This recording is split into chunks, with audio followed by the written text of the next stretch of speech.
Hey guys, here is a short tutorial about how you can get started with the Squeezer framework. Today we're going to create and build two projects, one API and one web project. Knowing that there are already some other frameworks designed and created for the same scope, here's why you should consider using Squeezer. First is serverless. So you don't need to tackle serverless configurations, to manage and deploy your application, so basically the framework will handle that for you flawlessly. Unlimited scale with zero scaling effort. Microservices platform providers like Amazon Lambda will handle any particular demand. Is event driven. For example, one HTTP request event can trigger a specific function. But there are plenty other events too, like the schedule events, which is similar to the well-known cron jobs, database writes events, or real-time notification events. You pay only for the usage, no hidden monthly costs, and the price is really amazing. Now let's jump to the command line interface. The Squeezer command line tool is fully written in Node.js. Therefore, please make sure that you get version 6.10, which is the default runtime for Project 2. We will use the npm tool to install Squeezer locally, with the global flag on. At this time, you should be ready to create a new project.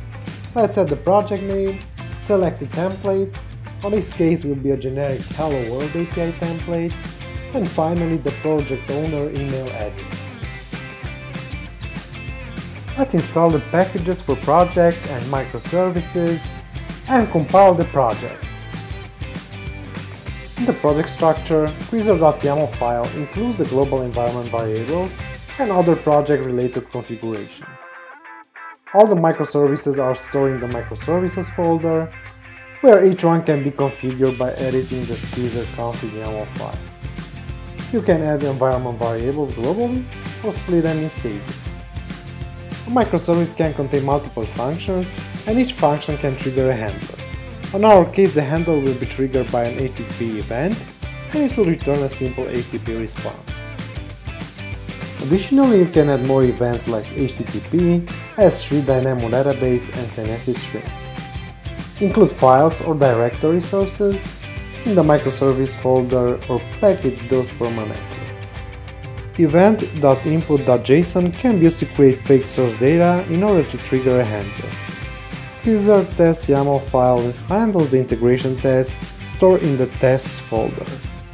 Squeezer.swagger.yaml file is used for the Swagger API documentation, where you can define endpoints and models.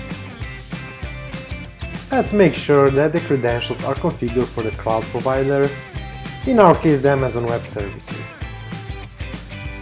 You can run the project locally for the simple main reason that the Squeezer framework simulates the microservices platform on your local machine.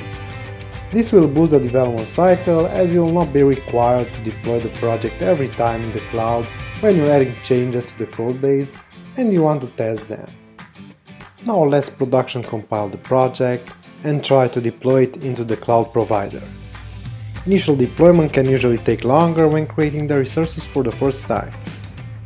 So let's grab the deployment URL and see if the API endpoint is functional. And now let's create a web project where we will choose a React.js template with the Material UI library included. The entire workflow, including the compilation, deployment process, and the project structure, is pretty similar to the API project, and the only main difference is the presence of the web assets. Therefore, we have the global web assets and the POG or J templates, which will be compiled and included for all the microservices. A similar assets directory should exist on every microservice, which will be compiled and included independently. Now let's serve the project locally, with the live reload enabled by default. Everything works fine. Now we can deploy the web app into the cloud and take full leverage of the content delivery network combined with the microservice scalability.